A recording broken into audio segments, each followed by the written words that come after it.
Have you ever wondered what kind of power you have as a college student? Well, my name is James, and today I'm going to share how understanding power dynamics have changed my approach to communication. And so I'll discuss the types of power I hold as a student and how I would now handle a difficult team member more differently. And so as a student, I possess three key types of power that influence my communication. First, I have expert power. According to Miller and Wall, this is power derived from superior expertise in a specific field. And so, for example, in my coursework, accounting, I've developed knowledge that allows me to contribute meaningfully in discussions with both peers and professors.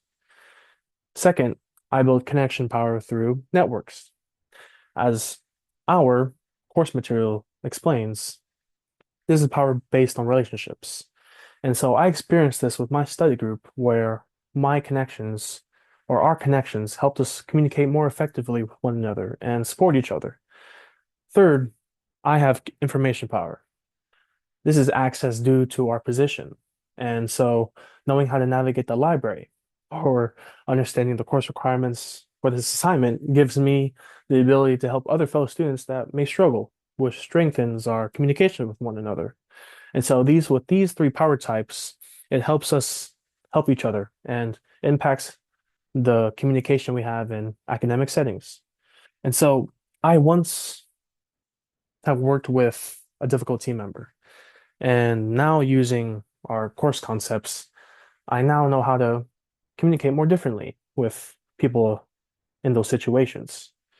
And so I would always be in group projects and I would be always the diligent student, of course. And always there would always be some sort of, student who doesn't do all the work.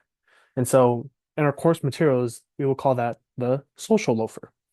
And so according to the Building Trust in Groups lecture, this is someone who doesn't contribute equitably in the workload.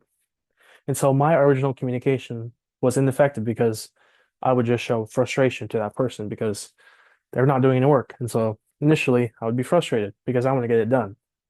But after seeing this lecture, there's some type of role that is much more effective in communication. And so I would now adopt the harmonizer role. And so our course defines this as someone who uses communication to build and maintain relationships among group members. And so instead of expressing my frustration, I would focus on including them and finding common ground with them. And so I would use strategic power use. And so this reflects the principle from our competency, competency lecture, the use of power more strategically and carefully and effectively, rather than using my frustration more negatively to that person. I would use my connection to improve the group dynamic. And so by identifying negative roles and using functional communication strategies, I could turn an ineffective situation to now a productive one.